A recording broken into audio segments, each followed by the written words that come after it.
Баршаңызға сәлем. Бұлттар қалай пайда болады? Жобамызбен таныспас бұрын арнамызды қолдап, лайк басып, қоңыраушаны белгілеп тіркеле кетіңіз. Болжам: ұқсас бұлттар болмайды. Бұлттар майда су тамшыларынан тұрады. Бұлттар әртүрлі, бірдей бұлттарды кездестіре алмайсың. Кіріспе: бұлттар табиғатта ең керемет нәрсе. Бұлттар ерекше және әдемі. Бұлттардың көмегімен ауа райы қандай болатынын білуге болады.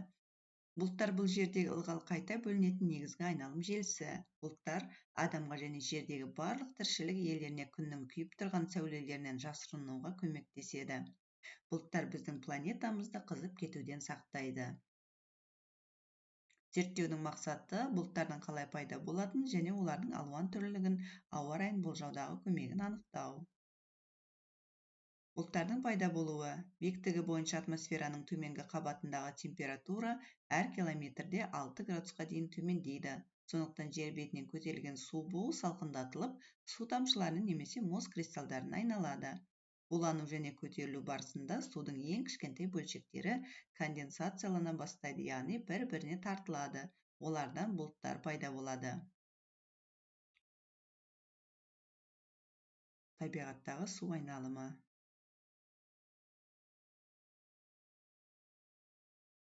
Бұлт ауа ағындары желдің әсерінен аспан бойымен қозғалады, аспанда жүзеді деп айтуға болады, және осы уақытта жерден ауаға көтерілген су буының барлық бөлшектерін сіңіреді. Осының арқасында бұлттар үлкейеді. Бұл уақытта бұлтта су буының барлық кішкентай бөлшектері бір-біріне магнит сияқты тартылып, нағыз су тамшыларын құрайды. Атмосфераның температурасы төмен болған кезде тамшылар мұзға айналады. Егер ауа температурасы 10 градустан асса, бұлттар су тамшыларынан тұрады. Егер ол төмен болса, онда бұлттардың құрамына тамшылар да, кішкентай кристалдар да кіреді. Айтпақшы, дәл осындай бұлттардан бізге дымқыл қар немесе жаңбыр жауады.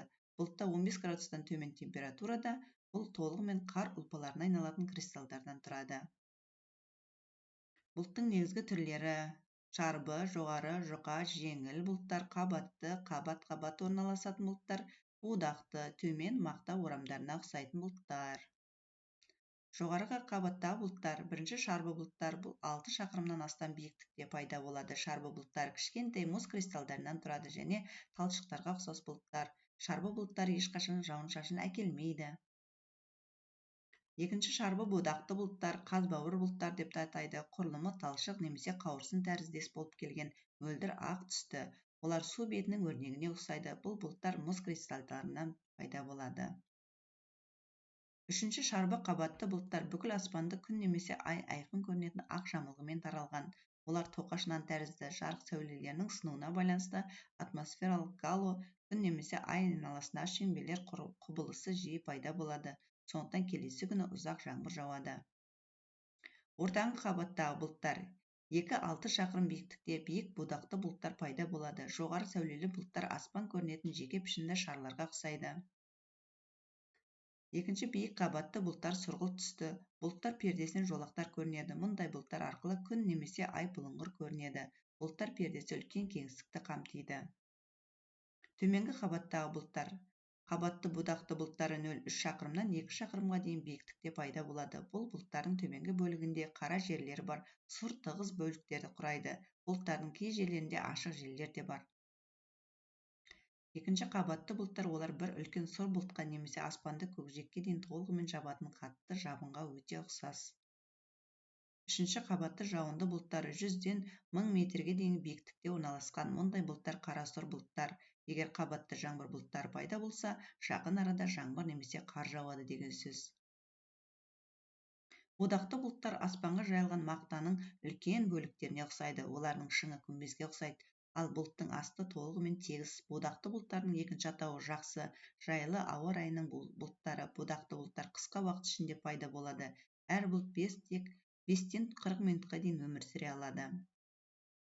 Будақты жауынды бұлттары найзағай, бұршақ және қатты желмен бірге нөсер әкеледі. Қара кейде қою қара бұлттар 500 метр биіктікте орналасады, ал шыңдар 10 шақырым биіктікке жетеді. Бұлттардың жиналуы аспанда жүзіп жүрген тауларға өте ұқсас.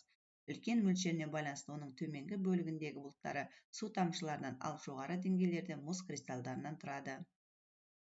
Адам қолымен жасалған бұлттар. Адам жасаған бұлттар да бар. Олар жасанды түрде жасалған шарбы бұлттар деп аталады.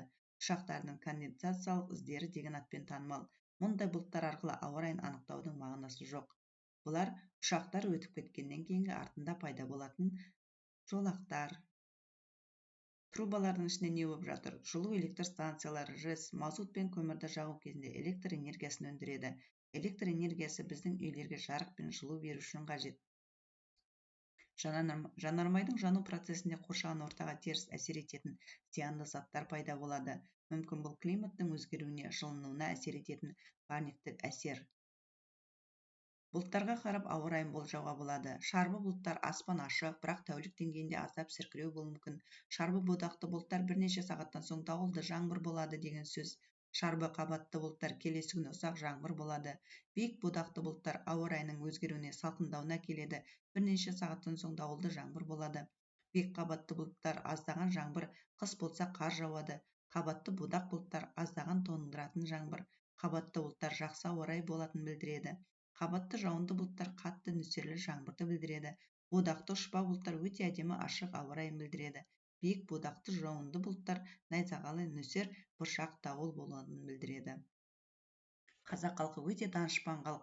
Олар ертеден-ақ бұлттарға ат қойып тастаған. Ақша бұлт, ашық күнде аспанында қалқып жүретін түйдек-түйдек ақ бұлт, ала бұлт, ақ-қара қошқыл түсті бұлттар шоғыры, будақ бұлт, жаңбырлы бұлт, желең бұлт, жылауық бұлт, зілмәуір бұлт, қазбауыр бұлт, қара бұлт, қатпарлы бұлт, қауырсын бұлт, көшпелі бұлт, кілегей бұлт, маса бұлт, өркеш бұлт, саума бұлт, сеңсең бұлт, сегінеуік бұлт, сетінеуік бұлт, сұр бұлт, түйдек бұлт, ұшпа бұлт, шағырмақ бұлт, шарбы бұлт, шөкпе бұлт деп керемет аттар қойып тастаған. Тәжірибелер. Үйде кішкентай бұлт жасау оңай. Сіз шәйнекті қайнатуыңыз керек. Бұл жоғары көтеріліп жатқанда одан бөлме бұлты пайда болады. Ол аспандағы бұлттан айырмасы көлемінде ғана. Мен тәжірибе жасап шәйнектің шүмегінің үстінен кішкене бұлт көтерілгенін байқадым. Конденсация шүмектің аузынан басталмайды, бірақ одан шыққан ыстық, ылғалды ауа ас үйдің салқын ауасымен сәл жоғары аймақта жанасады. Қорытынды жұмыс барысында менің анықтағаным, бізді қоршаған ауада барлық жерде кішкентай су тамшылары, су буы бар. Олар соншалықты кішкентай, біздің көзіміз оларды көрмейді, бірақ ауа салқындағаннан кейін бұл бөлшектер бір-бірімен үлкен тамшыларға қосыла бастайды. Солай бұлт түзілетін болады. Егер сіз шынымен қаласаңыз, мүмкін емес ештеңе жоқ. Сіз тіпті үйде кішкентай бұлтты да жасай аласыз. Екінші тәжірибе. Бұлттар бүкіл аспанға көңілсіз көрініс береді. Бұлт қалыңдағаннан кейін олар жаңбыр әкелуі мүмкін.